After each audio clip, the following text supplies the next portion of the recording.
Hello students, this is Ritesh Singh. आज हम लोग दो या दो से अधिक अल्टरनेटिंग क्वांटिटीज़ के एडिशन या सब्ट्रैक्शन के बारे में जानेंगे कि दो या दो से अधिक अल्टरनेटिंग क्वांटिटीज़ को हम लोग ऐड या सब्ट्रैक्ट कैसे करते हैं। ठीक, अब ये एडिशन या सब्ट्रैक्शन की प्रॉब्लम क्यों आई, तो उसके लिए थोड़ा सा हम लोग समझते हैं।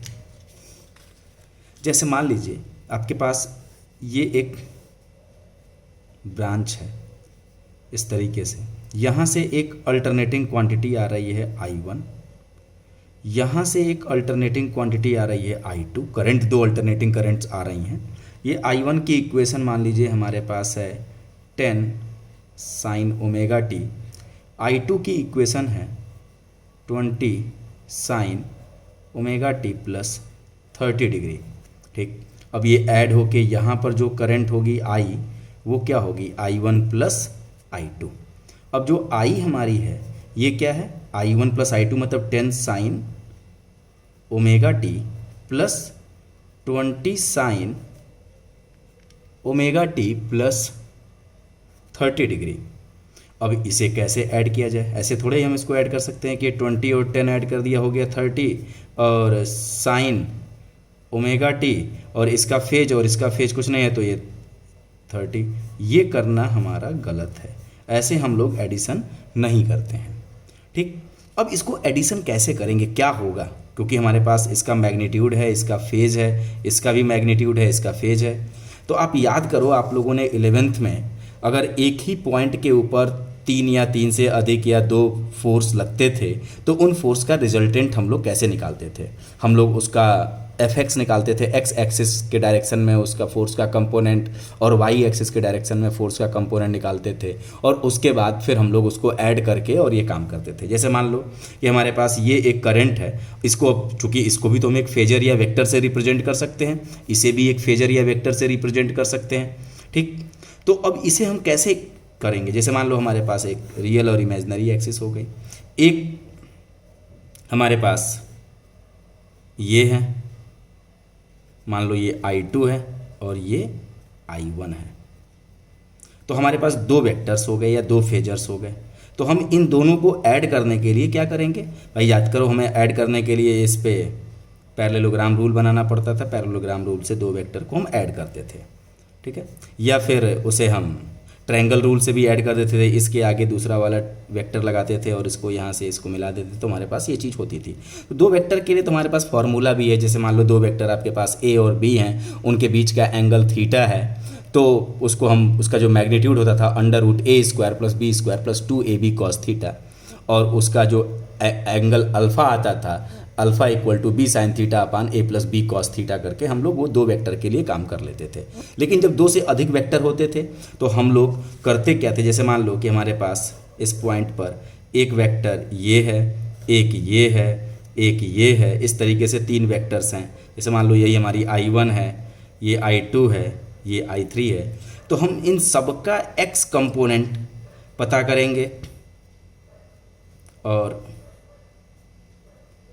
इन सारे x कंपोनेंट को एक साथ ऐड कर लेंगे, इन सब का y कंपोनेंट पता करेंगे और इन सबको एक साथ ऐड कर लेंगे, तो हमारे पास एक रिजल्टेंट x कंपोनेंट आ जाएगा और एक रिजल्टेंट y कंपोनेंट। अब इसके बाद इसे हम लोग इसका ये मैग्नीट्यूड निकाल देंगे, डायगोनल निकाल देंगे, तो हमारे पास इसका मैग्नीट्यूड आ जाएगा। और एंगल अगर हमें मालूम है, इसका एंगल निकालने के लिए थीटा इक्वल टू हम लोग tan इनवर्स ये वाला कंपोनेंट अपान ये वाला कंपोनेंट करके ये काम कर लेते थे। ठीक, तो सेम वैसे ही हमारे पास अल्टरनेटिंग क्वांटिटीज़ अगर आपके पास है, क्योंकि वो भी फेजर या वेक्टर के फॉर्म में रिप्रेजेंट कर सकते हैं, तो उन्हें भी हम लोग ऐसे ही ऐड करेंगे। इसका मतलब हमें इसका रियल कंपोनेंट और इमेजिनरी कंपोनेंट, क्योंकि यहाँ एक्स और वाई एक्सिस की जगह पर हम लोग रियल और इमेजिनरी बात करेंगे, तो इसका रियल और इमेजिनरी कंपोनेंट, इसका भी रियल और इमेजिनरी निकालें, और इसका रियल एक साथ ऐड करें, फिर इसका इमेजिनरी एक साथ ऐड करें। जो रिजल्टेंट आए, मतलब रियल कंपोनेंट आ गया और इमेजिनरी आ गया, तो उससे हम लोग उसका मैग्नीट्यूड निकालें, मतलब उसको हमें पोलर फॉर्म में कन्वर्ट कर देंगे, क्योंकि पोलर फॉर्म में मैग्नीट्यूड और थीटा मिल जाएगा। अब ऐड करेंगे, उसका मैग्नीट्यूड आ जाएगा और उसके बाद उसका एक रिजल्टेंट फेज आएगा, तो जो रिजल्ट आएगा उस मैग्नीट्यूड को हम यहाँ रख देंगे और जो फेज आएगा उसे हम यहाँ रख लेंगे। साइन के फॉर्म में दोनों क्वांटिटी हैं तो वो साइन ओमेगा टी वैसे ही रहेगा। जैसे इसका हमारे पास अगर देखा जाए तो इसका मैग्नीट्यूड कितना है 10, इसका फेज कितना है 0 डिग्री, इसका मैग्नीट्यूड कितना है 20, इसका फेज क्या है 30 डिग्री। मतलब एक वेक्टर है 10 मैग्नीट्यूड का 0 डिग्री के फेज पर और एक वेक्टर है 20 मैग्नीट्यूड का 30 के फेज पर। तो हम इनको ऐड करके और उस पर काम करेंगे। तो हम लोग क्वेश्चन से शुरू करते हैं और ये आपके इस यूनिट का क्वेश्चन जो जैसे हम लोगों ने पहला एक टाइप 1 पढ़ा था, वैसे अब हम लोग टाइप 2 का नाम इसको देते हैं। ये हमारा टाइप 2 का प्रॉब्लम बनेगा। ये टाइप 1 हम लोगों ने एक अल्टरनेटिंग क्वांटिटी की average value, RMS value, form factor, peak factor, मतलब वेव फॉर्म से रिलेटेड जितनी प्रॉब्लम्स थी वो हमारी टाइप 1 में है और इसे हम लोग अब टाइप 2 में अब देखेंगे। ठीक, तो पहला क्वेश्चन आपके पास है, there are 3 currents I1 equal to 10 sine omega T, I2 equal to 20 sine omega T plus 60 degree and I3 equal to 30 sine omega T minus 10 degree are fed into a common conductor. ये तीनों के तीनों current एक ही common conductor में fed किए जा रहे हैं, मतलब प्रवाहित किए जा रहे हैं। जैसे मान लो कि 3 रास्ते हमारे पास हैं, एक ये, एक ये, एक ये, यहाँ से I1, I2 और I3 करंट आ रही है और तीनों के तीनों इस करंट रास्ते पे चली गई, I1 plus I2 plus I3। तो यही हमारी करंट I होगी। तो इस I करंट की इंस्टेंटेनियस इक्वेशन क्या होगी, हमें अब ये पता करना है। तो fade into a common conductor, find the instantaneous equation of resultant current. तो ये क्वेश्चन हमारा है। इस क्वेश्चन को अब कैसे सॉल्व करेंगे, तो हमारे पास ये 3 करंट्स हैं I1, I2, I3। तो ये इसको हमने लिख लिया यहाँ पर। अब ये चीज़ ध्यान रखो कि क्वेश्चन आपका चाहे साइन में हो या कॉस में हो, रियल कंपोनेंट हमेशा कॉस का कंपोनेंट होता है और इमेजिनरी कंपोनेंट हमेशा साइन का होगा। हम ये नहीं देखेंगे कि यहाँ पर साइन में क्वेश्चन हमारा दिया गया है या कॉस में दिया गया है। जैसे यहाँ पर हमारा तीनों के तीनों करंट साइन के फॉर्म में है, तो बस इस क्वेश्चन को सॉल्व करते समय आपको ये देखना है कि तीनों करंट या 2 करंट है या वोल्टेज है वो सब के सब सेम ट्रिग्नोमेट्रिकल नेचर के हैं कि नहीं। तो ये भी साइन में है, ये भी साइन में है और ये भी साइन में है। तो तीनों के तीनों करंट हमारे पास सेम ट्रिग्नोमेट्रिकल नेचर की हैं। तीनों का ओमेगा देखो, इसका भी ओमेगा प्लस ओमेगा है, इसका भी प्लस ओमेगा, इसका भी प्लस ओमेगा। तो तीनों का ट्रिग्नोमेट्रिकल नेचर सेम है और तीनों की एंगुलर फ्रीक्वेंसी सेम है। तो अब हम इसे ऐड या सब्ट्रैक्ट कर सकते हैं। तो पहले हम इसका रियल कंपोनेंट देखेंगे। तो भाई रियल कंपोनेंट या इमेजिनरी कंपोनेंट देखने के लिए हमें इससे कोई मतलब नहीं है, साइन ओमेगा टी से हमें कोई मतलब नहीं है। हमें इसका केवल और केवल क्या देखना होगा, मैग्नीट्यूड और इसका फेज। तो यहाँ पर इसका फेज क्या है 0 और इसका मैग्नीट्यूड क्या है 10। तो इसका रियल कंपोनेंट क्योंकि ये वेक्टर जो आपके पास है ये एक वेक्टर है और ये ऐसे बना हुआ है, तो इसका रियल कंपोनेंट तो यही आ जाएगा और इमेजिनरी कंपोनेंट इसका 0 हो जाएगा। ठीक, तो अब रियल कंपोनेंट जब भी हम निकालेंगे तो इसमें केवल 10 हमने यहाँ से उठाया और यहाँ से इसका फेज उठाएंगे और साथ में हमने कॉस लगाया। तो रियल कंपोनेंट हमेशा कौन सा कंपोनेंट होगा, कॉस कंपोनेंट होगा। ठीक है, तो हमेशा इसका कॉस कंपोनेंट, मतलब इससे हमें कोई मतलब नहीं कि क्वेश्चन हमारा साइन के फॉर्म में है या फिर कॉस के फॉर्म में है, इससे कोई फर्क नहीं पड़ता है। ठीक, हमें बस इस क्वेश्चन में मतलब करंट का मैग्नीट्यूड देखो और इस करंट का फेज देखो। तो इसका मैग्नीट्यूड 10 है और इसका फेज 0 है, तो 10 कॉस 0 लिखा। इसका मैग्नीट्यूड कितना है 20 और इसका फेज कितना है 60 साइन के साथ, तो 20 कॉस 60 प्लस इसका मैग्नीट्यूड कितना है 30 और इसका फेज कितना है -10, तो 30 कॉस -10। और इसे हम कैलकुलेटर में टाइप करेंगे, मैं एक बार करके दिखा दे रहा हूँ। 10 कॉस 0 प्लस आपके पास है 20 कॉस 60 प्लस 30 कॉस ब्रैकेट बना के -10, 49.5442। तो 49.54 एम्पियर हमने लिख लिया। ये इसका रियल कंपोनेंट। हमेशा याद रखो रियल कंपोनेंट कौन सा कंपोनेंट होता है, कॉस कंपोनेंट। और हमें केवल और केवल इसका मैग्नीट्यूड देखना है। अगर तीनों के तीनों करंट साइन में हैं या तीनों के तीनों कॉस में हैं तो हम केवल इसका मैग्नीट्यूड देखेंगे और इसका फेज देखेंगे। साइन ओमेगा टी से हमें कोई मतलब अभी नहीं है। रियल कंपोनेंट हमने इसका कैलकुलेट कर लिया, ठीक। अब सेम इसी तरीके से हम इसका इमेजनरी कंपोनेंट, तो इमेजनरी कंपोनेंट आपका कौन सा कंपोनेंट होता है? Sign component. तो जब भी हम इमेजनरी कंपोनेंट कैलकुलेट करेंगे तो इसका हमें साइन लेना होगा। तो जैसे 10 cos 0 था वहाँ पर, तो उस cos की जगह पर हमें क्या पुट कर देना होगा? केवल साइन। ये 20 sin 60 और प्लस 30 sin -10, और जब हम इसे कैलकुलेट कर लेंगे तो इमेजनरी कंपोनेंट हमारा आ जाएगा 12.11 एम्पियर। एक बार मैं इसे करके दिखा देता हूँ। 10 sin 0 प्लस आपका क्या है? Plus 20 sin 60 plus 30 sin bracket में -10, ठीक। और देख लेते हैं, सारी चीज़ें वही लिखी हैं।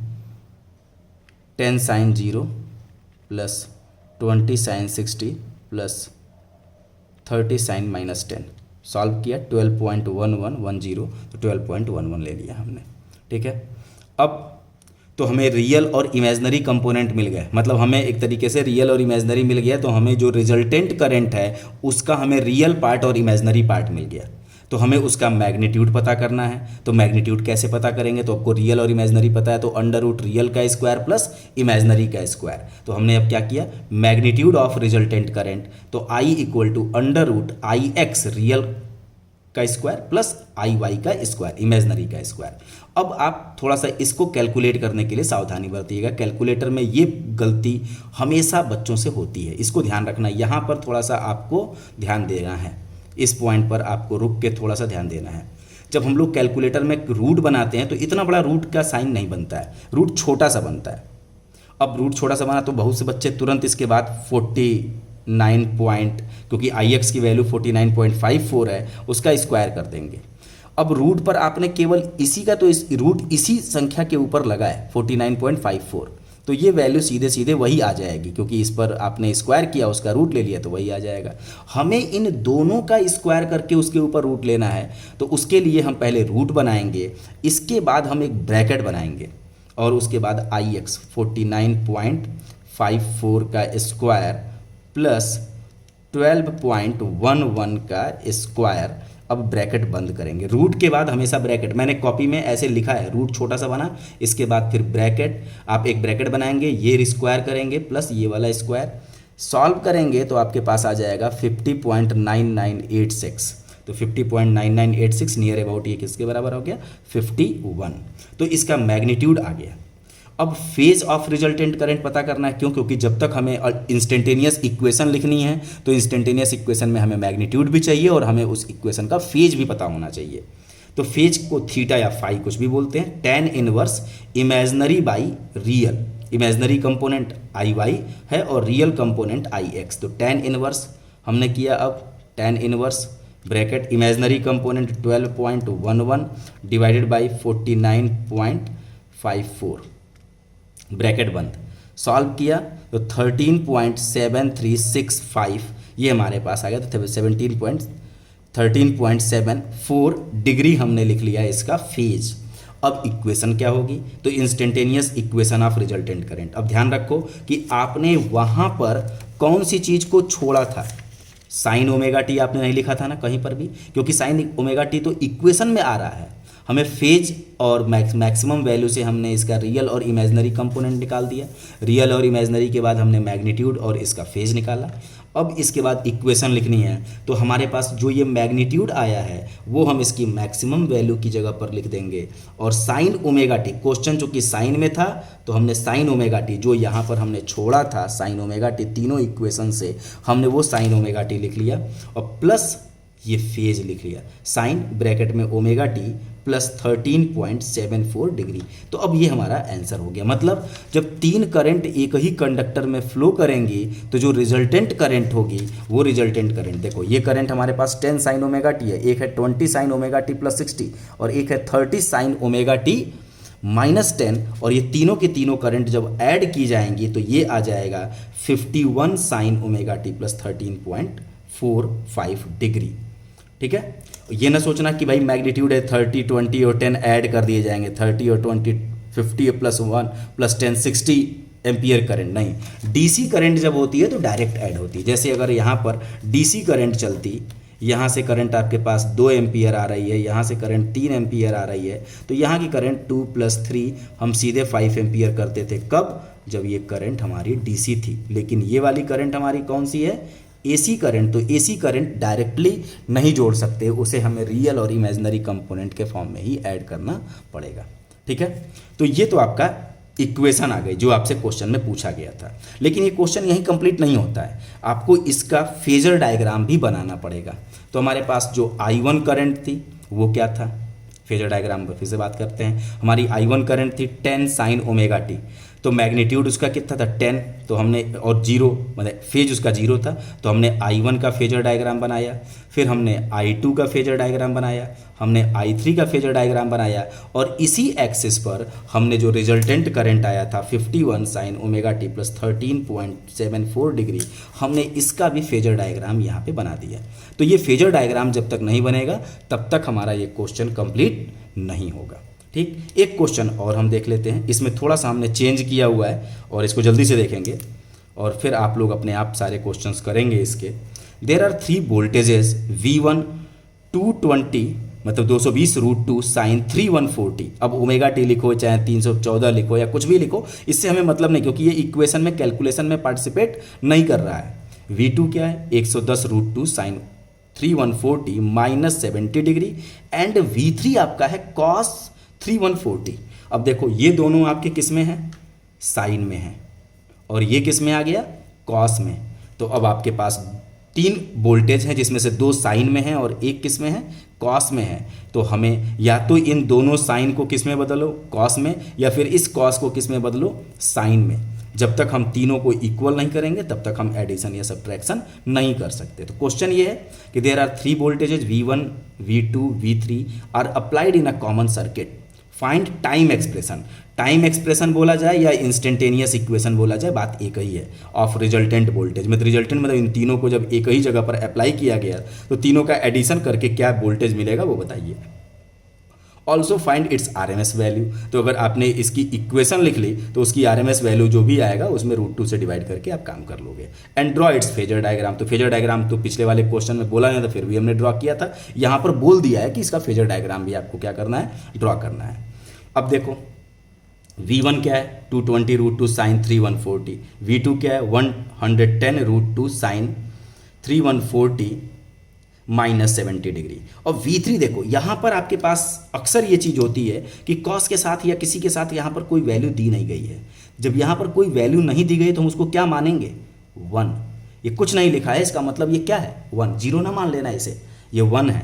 तो 1 cos 3140 या 1, याद करो इसके पहले वाले में हमने आपको cos को साइन में कन्वर्ट करना सिखाया था। तो cos थीटा जब भी कहीं होगा तो हम उसको लिखेंगे sign omega T plus sign 90 plus theta हम लिखेंगे, तो साइन 3140 प्लस 90 डिग्री।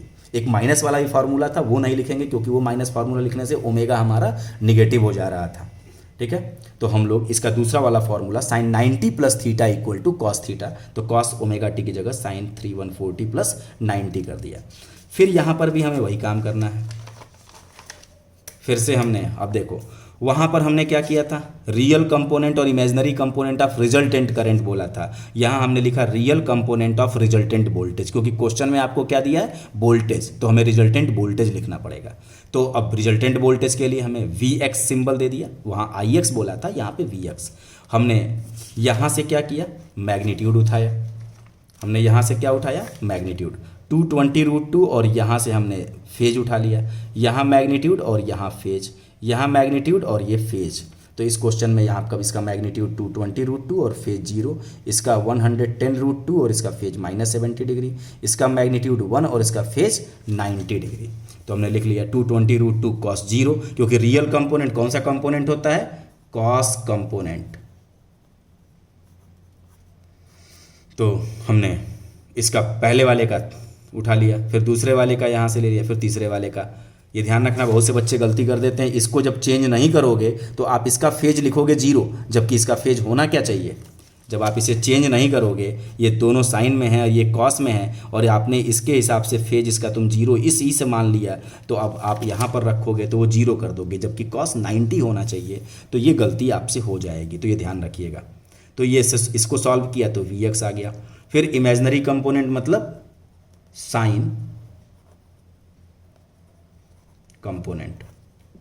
जब भी हमें इमेजनरी कंपोनेंट निकालना होगा तो हमें साइन काम वो करना पड़ेगा। कॉस की जगह पर हमने क्या कर दिया, साइन। सारी चीज़ वही है, अब इसको हमने कॉस की जगह पर क्या किया, साइन। तो Vy ये हो गया, सॉल्व किया। अब देखो Vy की वैल्यू निगेटिव आ गई, तो मैग्नीट्यूड ऑफ रिजल्टेंट वोल्टेज, एक रियल पार्ट आ गया और दूसरा इमेजनरी कंपोनेंट आ गया, तो under root Vx² plus Vy²। फिर से वही प्रॉब्लम यहाँ पर फिर से आएगी। रूट बनाने के लिए हमें छोटा सा रूट बनेगा, ब्रैकेट लगाएंगे, Vx है 364.33 का स्क्वायर। अब देखो ये माइनस आया है बेटा, इसका तो हमें स्क्वायर करना है ना, जब स्क्वायर करोगे तो ये क्या आ जाएगा, प्लस। तो यहाँ पर ये ध्यान रखिएगा कि यहाँ पर हम प्लस ही रखते हैं, ऐसा नहीं कि यहाँ माइनस आया तो आप यहाँ माइनस कर दीजिएगा, ये हमेशा प्लस ही होगा। क्यों? क्योंकि हमें Vy का स्क्वायर करना है, तो स्क्वायर करोगे तो माइनस वाली चीज़ भी क्या हो जाएगी, प्लस में, तो प्लस 145.18 का स्क्वायर, ब्रैकेट बंद। सॉल्व किया 392.19 ये इसका फेज, ये मैग्नीट्यूड आ गया। और phase of resultant voltage phi equal to tan inverse imaginary, यहाँ पर इमेजनरी Vy है और इसका रियल है Vx। तो सॉल्व कर लेंगे इसे भी हम लोग, तो tan इनवर्स, शिफ्ट से tan इनवर्स, ब्रैकेट में इमेजनरी साइन के साथ लिखेंगे क्योंकि यहाँ पर हमें एंगल बनाना है। तो अब यहाँ पर तो कोई स्क्वायर तो है नहीं, तो इसका इमेजनरी -145 था, तो -145.18 डिवाइडेड बाई 364.33, ब्रैकेट बंद। सॉल्व कर देंगे तो -21.7265, तो 73 डिग्री लिख लिया। अब इसका time expression of resultant voltage, तो हमने यहाँ से जो मैग्नीट्यूड निकाला था 392.19, तो ये हमने इसकी मैक्सिमम वैल्यू की जगह पर रख दिया, और जो ये फेज निकाला था, और क्वेश्चन में हमारे पास क्या दिया था, सारे के सारे किस में थे, साइन में हमने कन्वर्ट कर लिया था। तो अब हमारा जो इक्वेशन आएगा वो किस में आएगा, साइन में ही लिखेंगे। तो हमने sin 314t शुरुआत में जब क्वेश्चन में दिया उसको छोड़ दिया था, और यहाँ पर जब इक्वेशन लिखना होगा तो उसे हम यूज कर लेंगे। और ये फेज हमें मेन चीज़ ये मैक्सिमम वैल्यू कैलकुलेट करनी थी और ये इसका फेज कैलकुलेट करना था। अब इसकी आरएमएस वैल्यू क्या होगा, जब मैक्सिमम वैल्यू हमें मालूम चल गई तो आरएमएस वैल्यू उसमें √2 से डिवाइड कर दिया, तो हमारे पास ये इसकी आरएमएस वैल्यू, ये बोल्ट, ये आरएमएस वैल्यू। अब हमें इसका फेजर डायग्राम बनाना होगा। तो पहला वाला हमारे पास क्या था, V1 220 √2, तो 220 तो लगभग 220 की लेंथ का बनाना है। V2 क्या है, 110 था, 110 √2, तो भाई V2 हमारे पास 70 डिग्री नीचे था, तो हमने इधर बना दिया। V3 हमारा उसका मैग्नीट्यूड 1 था, तो बेटा ऐसा नहीं कि 1 के लिए आप इतनी बड़ी लाइन बना दो, 1 मतलब छोटी सी लाइन बनेगी। हमने V3 देखो छोटा सा वेक्टर बनाया है 90 डिग्री पर। अब जो रिजल्टेंट आया है वो इसका मैग्नीट्यूड 392 है, तो हमने लगभग इन सबसे बड़ा एक वेक्टर बना दिया। कितने एंगल पर, नीचे -21.73, तो -21.73 रेफरेंस एक्सिस के नीचे आएगा। ये RA मतलब रेफरेंस एक्सिस, ठीक है।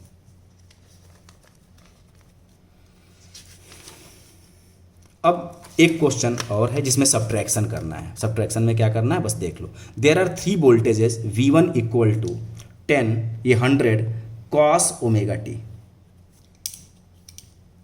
V2 equal to 70 cos ω t and V3 equal to 50 cos ω t minus π/3। तो ये हमारे पास 3 वोल्टेज हैं, V1, V2 एंड V3।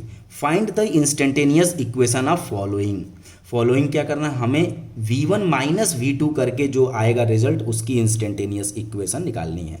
और दूसरा हमारे पास है V1 plus V2 minus V3, ठीक। तो अब पहला हम काम करने जा रहे हैं V1 प्लस, ये हम लोग पहला क्वेश्चन करेंगे, 2 बार में क्वेश्चन करना पड़ेगा, V1 माइनस V2। तो V1 आपके पास कितना है, 10 cos ω t, इसको हमने लिख लिया V2 70 cos ω t माइनस π/6। π/6 का मतलब 30 डिग्री, हमारा कैलकुलेटर चूंकि डिग्री में है तो हमने π/6 रेडियन था उसको हमने किस में कन्वर्ट कर लिया, डिग्री में। तो V2 हमने लिख लिया 70 cos ω t माइनस 30 डिग्री। अब देखो इसमें जब सब्ट्रैक्शन करना होता है तो हमें क्या करना है, हमारे पास जब सब्ट्रैक्ट करना है तो उस केस में भी हमें रियल कंपोनेंट निकालना होगा और इमेजनरी कंपोनेंट। तो real component of v1 minus v2 हमने निकाला, तो vx लिखा, इसका मैग्नीट्यूड 100 और इसका फेज कितना है 0, तो 100 cos 0। रियल कंपोनेंट हमेशा cos कंपोनेंट ही होगा, चाहे क्वेश्चन cos में लिखा हो या क्वेश्चन साइन में लिखा हो, रियल कंपोनेंट हमेशा cos का होगा और इमेजनरी कंपोनेंट हमेशा साइन का होगा। ठीक, तो real component of v1 minus v2, तो 100 cos 0। अभी तक हम लोग ऐड कर रहे थे, तो याद करो यहाँ पर सारे क्वेश्चंस में vx या इसके बाद प्लस, इसके बाद भी प्लस, हर जगह प्लस आ रहा था, लेकिन यहाँ बताया है कि हमें v1 माइनस v2 करना है, तो हम यहाँ पर अब क्या कर देंगे, माइनस सिंबल लगा देंगे। बस यहाँ पर माइनस माइनस करना होगा तो यहाँ माइनस। अब 70 cos माइनस 30, इसको सॉल्व कर लेंगे तो vx आ जाएगा imaginary component of v1 minus v2, तो vy करेंगे 100 sine 0 minus 70 sine minus 30, solve कर लेंगे ये। अब इसका भी रिजल्टेंट ले लेंगे, resultant of v1 minus v2, तो ये भी हमारे पास under root vx square plus vy square होगा। ये सॉल्व कर लिया, इतना आ गया।